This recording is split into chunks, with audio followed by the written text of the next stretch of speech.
Hola, ahora vamos directo al cenáculo, ¿verdad? En el cenáculo sucede este momento tan importante que es la última cena. Entonces tenemos ahí varias citas. ¿Qué podemos mencionar ahí a la hora de analizar los textos? Pues es impresionante los detalles que narran cada uno de los evangelistas, sobre todo la secuencia marcada en los tres primeros, en los sinópticos. Sin embargo, como quiera entre ellos, hay énfasis en especial a algo, ¿verdad? De esa última cena.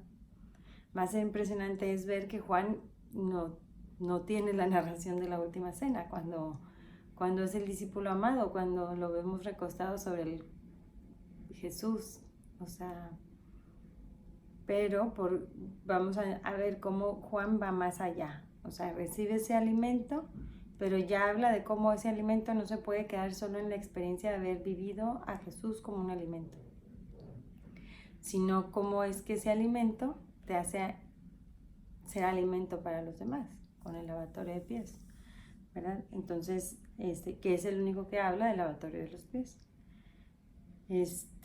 Ahorita voy a explicar un poquito de eso, entonces vamos a ver así como en general. No voy a leer toda la cita, voy a leer los pedacitos que van diferentes. Ustedes pueden ir tomando su Biblia y leer las citas completas para poder hacer la relación. Empezamos con Mateo. Mateo es capítulo 26, versículos del 17 al 30. Entonces dice: el primer día de los ácimos. El día de los ácimos son los panes sin levadura. Entonces el primer día que empezaban las festividades, aquí se nota que Mateo le habla a los judíos porque no da mucha especificación de lo que en esa fiesta se hace.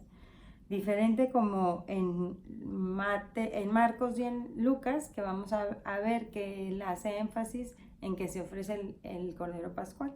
Aquí no. Y entonces dice que se acercaron a Jesús para preguntarle que dónde quería que hagan la fiesta, ¿verdad? Entonces, que preparen la cena. Lo que iban a celebrar era la cena pascual, ¿verdad? De la Pascua judía. Él respondió que fueran a las ciudades y que donde vean a fulano, ¿no? Dijo el nombre de la persona y ahí le van a decir, el maestro dice, mi tiempo está cerca. Entonces es otra referencia diferente que hace Mateo. Voy a celebrar en tu casa la Pascua con mis discípulos. Los discípulos hicieron lo que Jesús y encontraron y prepararon la Pascua. Tampoco no dice tanto detalle ni que encontraran al Señor ni nada. Y al atardecer dice, se puso a la mesa con los 12 mientras comían, dijo, él empieza hablando de la traición, ¿verdad? Que uno me entregará. Muy entristecidos todos preguntaban, ¿soy yo? Y dice, el que ha metido conmigo la mano al plato, ese me entregará. Y entonces luego habla de lo malo que es esto, ¿verdad? El Hijo del Hombre se va, como está escrito de él, pero hay de aquel por quien el Hijo del Hombre es entregado. Más le habría valido a ese hombre no haber nacido. Entonces preguntó Judas, y entonces Mateo hace referencia clara a que Judas le enfrenta, ¿no? Dice, el que iba a entregarle, ¿soy yo acaso, Rabí? Le respondió, tú lo has dicho. Y entonces viene directo a hablar de la bendición de los panes y de la institución de la Eucaristía. Dice, mientras estaban comiendo, tomó Jesús el pan y lo bendijo. Todo esto sucede intercalado entre el rito de la Pascua judía que ya existía, o sea, en la celebración de la Pascua judía existían estos elementos, o sea, iba a haber los panes sin levadura, que son los panes ácimos, y iba a haber el vino, las copas de vino que tenían un rito a seguir, de dar gracias, de dar bendiciones. Y él, entre esas bendiciones, interviene para instituir este nuevo rito, ¿verdad? Ya un sacramento en sí. Y entonces les da de comer, de beber, y menciona esta parte importante también Mateo, dice, porque esta es mi sangre de la alianza, que será derramada por muchos para el perdón de los pecados. Menciona esto en específico, ¿verdad? Y luego habla, bueno, hasta ahí, porque la parte de la negación de Pedro ya no es del cenáculo. De ahí podemos hacer la comparativa con Marcos, que Marcos es capítulo 14, versículo del 12 al 25. Igual vuelve a decir que el primer día de los ácimos, pero aquí dice, cuando se sacrificaba el cordero pascual. ¿Por qué? Un poco más de detalles, porque la gente que le había escrito Marcos, pues no era precisamente en judíos, sino más bien gentiles, ¿no? Dice, y le pregunta, ¿dónde quieres que preparemos la cena para que comas el cordero pascual? O sea, vuelve a hacer referencia a lo que se hace en la cena. Entonces envió 2 discípulos con el encargo, ir a la ciudad. Os saldrá de paso un hombre con un cántaro. O sea, hacen otras referencias a otros signos, ¿verdad? El maestro dice, ¿dónde está la sala donde pueda comer la Pascua con mis discípulos? Y va, le enseña un piso superior en una sala grande, que es este lugar a donde vamos a acudir, donde hay una idea de que ahí fuese la última cena. Porque hay muchos signos que pues delimitan que sí fuese, ¿verdad? Que los van a ver ahí, pero hay signos como el pelícano, que eran cosas que se usaban para identificar lugares de los cristianos. Está situada en un segundo piso, hay referencias hechas hacia el lugar según la ubicación. Y entonces dice, los discípulos llegaron a la ciudad y encontraron todo como lo habían dicho. Al atardecer llegó él con los 12 mientras comían recostados. Jesús, dice aquí, Jesús dijo, yo os aseguro que uno de vosotros que está comiendo conmigo me entregará. Ellos empezaron a entristecerse y se preguntaron uno tras otro, ¿acaso soy yo? Él les dijo, uno de los 2 se moja conmigo en el mismo plato, ciertamente el Hijo del Hombre se va. Igual, otra vez esta parte que, pues, ciertamente se va, le tocaba a él ser parte de él, pero la tristeza que va a vivir por esta entrega, pues va a ser mucha. Por eso dice, más le habría valido a ese hombre no haber nacido. Mientras estaban comiendo, tomó el pan, lo bendijo, lo partió y dijo, tomad este cuerpo, tomó luego la copa, después de dar las gracias se las pasó, bebieron todos de ella. Y les dijo, esta es mi sangre de la alianza que será derramada por muchos. Hace otra referencia, que será, Mateo hablaba, que será por ustedes para el perdón de los pecados, ¿verdad? Y Marcos, por muchos, porque ya estaba hablando a los gentiles, en realidad era por todos, y Jesús lo estaba haciendo por todos. ¿Verdad? Dice, yo os aseguro que ya no beberé del producto de la vida hasta que el día en que beba nuevo en el reino de Dios.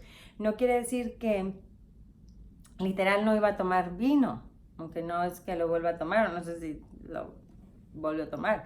Más bien es esta alianza que estoy sellando con el vino, no la volveré a hacer hasta que selle con ustedes la alianza definitiva, que son las bodas de Cordero, ¿verdad? Y después de aquí nos pasamos a Lucas. Y en Lucas veremos, a ver, lo tenían en las citas. Lucas tenemos la cita, el capítulo 22 del versículo 7 al 23. Y dice igual, llegó el día de los ácimos en el que se había de sacrificar el Cordero de la Pascua. Jesús envió a Pedro y dicen, ¿a quién? Envió a Pedro y a Juan con este encargo, ¿verdad? Y cuando encontraron al hombre con el canto, les iba a decir dónde, les mostró el piso superior, hicieron los preparativos, fueron y encontraron todo como les había dicho, ¿verdad? Dice, cuando llegó la hora, se puso a la mesa con los apóstoles y les dijo, con ansia he deseado comer esta Pascua con vosotros antes de padecer. Él ya menciona que va a padecer, y en nosotros no lo había puesto. Porque os digo que ya no volveré a comerla hasta que haya su cumplimiento en el reino de Dios. Esta parte de esta alianza, esta Pascua con ustedes, no la volveré a vivir hasta que estemos todos juntos, ¿verdad? Toma una copa, dio las gracias, tomad y compartirlo entre vosotros, porque os digo que a partir de este momento no beberé el producto de la vida hasta que llegue al reino de Dios. Tomó luego el pan, dio gracias, lo partió y se los dio diciendo, este es mi cuerpo, que será entregado por vosotros. Hacer esto en recuerdo mío. Ahí está el mandato. Dice, de igual modo, entonces en este momento, cuando vayamos con los padres, también es muy fuerte para ellos porque es el momento de la institución del sacerdocio. En este momento, o sea, es el momento de la institución de la Eucaristía y es el momento de la institución del sacerdote. De igual modo, después de cenar, tomó la copa y les dijo, esta es la copa de la nueva alianza, en mi sangre que se derrama por vosotros. Este es signo de la sangre del Cordero que marcaba las puertas de los judíos para salvarlos de la muerte. A nosotros nos salva de la muerte del alma, ¿verdad? Nos da la vida eterna. Esta es la sangre de Cristo que se derrama hasta la última gota en la cruz por nosotros. Por eso Él es el Cordero, ¿verdad? Y entonces, Igual, luego ya dice hasta el final, es diferente que los otros, que lo decía al principio, la traición de Judas, ¿verdad? Y habla un poquito de la superioridad que preguntan, y allí ya empieza a hablar. Dice, entre ellos hubo también un altercado sobre quién de ellos parecía ser el mayor. Él les dijo, los reyes de las naciones las dominan como señores absolutos, y los que oprimen se hacen llamar benhechores, pero no actuéis así vosotros, pues el mayor entre vosotros ha de ser como el más joven, el que gobierna como el que sirve, porque ¿quién es mayor, el que está en la mesa o el que sirve? ¿No es el que está en la mesa? Pues yo estoy en medio de vosotros como el que sirve. Y ahí es ya la liga a lo que va a hablar Juan, ¿verdad? Entonces en Juan tenemos en el capítulo 13, del 1 en adelante, que ahí les sugiere del 1 y siguientes, toda esta narrativa de la última cena, que no me la perdería, o sea, léanla toda, yo nomás les voy a hacer como énfasis ahí en los momentos, y también un poco poder leer las referencias que vienen de esto al pie, ¿verdad? Entonces, porque él empieza a hablar, o sea, a ver, el discípulo amado, en lugar de estar tomando a detalle toda esta parte, que no es que Juan le reste valor a la Eucaristía. Hay un montón de estudios al respecto de esto, es decir, porque Juan no lo menciona. No menciona la importancia de la institución del sacramento, sino porque, no sé, a lo mejor ya iba lleno en el corazón y trataba de decir qué vamos a hacer después de tener el alimento. Ya lo tenemos, pero ¿qué va a suceder después? ¿Verdad? Entonces decía, lo que tienen que hacer después es el ejemplo que Dios ha puesto, por eso habla del lavatorio de pies. Se dice en la tradición que los que seguían a Juan tenían como un sacramental esta parte del lavatorio de pies, o sea, como decir, la ceniza que nos ponemos en miércoles de ceniza, estos sacramentales que tenemos dentro de la iglesia, el grupo de los que seguían a Juan lo tenían como así, o sea, como algo que tenía que recordar, como algo muy importante, muy profundo, de poder entender que hay que ser para servir a los demás, que esa es la idea, eso es lo importante, el amor hacia los demás también. Dice, antes de la fiesta de Pascua, Jesús sabía que había llegado su hora de pasar de este mundo al Padre. Él, que había amado a los suyos que estaban en el mundo, los amó hasta el final. Durante la cena, cuando ya el diablo había metido en el corazón de Judas Iscariote, hace notar que esto que Judas hace no es por su propia voluntad, ¿verdad? Para dejar esto de condenar al que lo estaba haciendo. Hijo de Simón, el propósito de entregarle, sabiendo que Jesús, que era el Padre, sabiendo Jesús que el Padre había puesto todo en sus manos y que había salido de Dios y a Dios volvía, se levantó de la mesa, se quitó sus vestidos y tomando su toalla se la ciñó.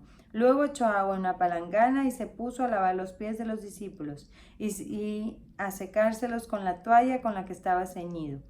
Al llegar a Simón Pedro le dijo Señor, ¿tú lavarme los pies, a mí los pies?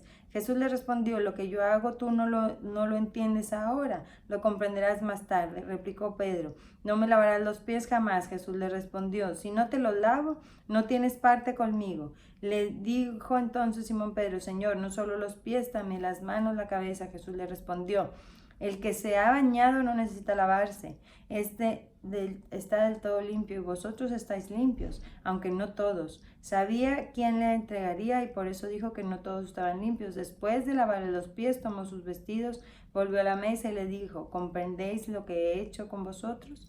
Todo este signo está marcado en Juan con mucha importancia. Para empezar, esta parte de no tendrás parte conmigo, o sea, de ten parte conmigo, o sea, de poner el ejemplo, de no solo hago el sacramento, te doy el alimento y espero que tú entiendas que te amo, que estoy dentro de ti y quiero que te transformes. No, o sea, te doy el alimento y como en la misa te doy la bendición al final para que vayas y nutras a los demás y sirvas a los demás. Y entonces aquí Dios ya puso el ejemplo, Él haciéndolo, o sea, no solo dejándolo una idea, sino evangelizando con las obras, ¿verdad? Y después se vuelve a sentar con ellos y les dice, han visto lo que he hecho, o sea, no es algo que puede pasar desapercibido, sino han puesto atención en lo que he hecho. Y de ahí en adelante, pues sería bueno que hicieran el análisis completo del texto, yo, para no extenderme más, pero que leyeran todo, que de ahí viene el mandamiento del amor, que lo ve también Juan como algo tan importante.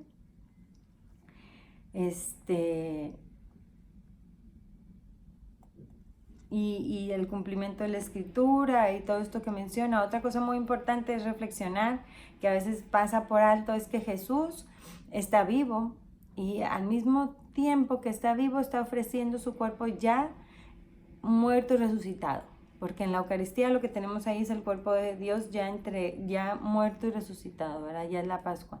Entonces esto es algo muy importante para hacer referencia a entender que Dios es eterno, que no hay tiempo para Él. Y entonces esta parte que te explican cuando explican la misa del cronos y del tiempo de Dios, entender que su tiempo es un eterno presente, tanto que en la misma cena, en la última cena, Él pudo hacerlo.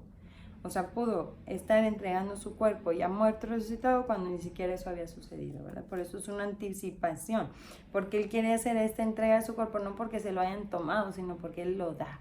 Por eso es que Él se entrega, no le matan. Bueno, sí le matan en la cruz, pero no le matan, sino que Él se dona, se da, se deja por nosotros, ¿verdad? Por nuestra salvación. ¿Y que hay que meditar acá? Pues un montón de cosas. No terminaría el video de hacer la reflexión. A ver, tú pregúntate qué significa que desde ese momento Dios se quedó contigo en la Eucaristía. ¿Qué tan seguido vas tú a Él? ¿Qué tan seguido le tienes? ¿Está presente en persona? ¿Qué tanto es humillarse? ¿Qué tanto no te ama? Que no solo se hizo hombre, sino se queda en un pan. ¿Qué tanto no te ama que ese pan no sabe a carne ni ese vino sabe a sangre para que le puedas tomar y comer? Y está ahí presente todos los días. Por eso ahí está su promesa de que estará contigo todos los días al fin del mundo. ¿Qué tanto vas a Él? ¿Qué tanto te alimentas? Tu alma debe necesitar este alimento. Imagínate que a ti te dejáramos sin comer una semana. ¿Cómo estaría tu cuerpo? Tu alma necesita no solo el domingo, y a veces ni el domingo, sino siempre tener el anhelo del encuentro con el Señor. O sea, valorar eso, preguntar y hoy decirle que te abra los ojos, porque a veces no es que no queramos, es que no tenemos abierto el corazón ni los ojos a este entendimiento, ¿verdad? A verle, a saberle que su promesa se cumple ahí en la Eucaristía y se cumple con todas las personas, pero que si yo no me alimento de Él, difícilmente lo voy a poder ver en los demás. Si yo no fortalezco mi espíritu con la oración y la convivencia con Él, yo difícilmente voy a ser capaz de amarle en los demás y de verlo en los demás. ¿Verdad? Ahí está la promesa de Dios cumplida, estará contigo todos los días hasta el final de los tiempos.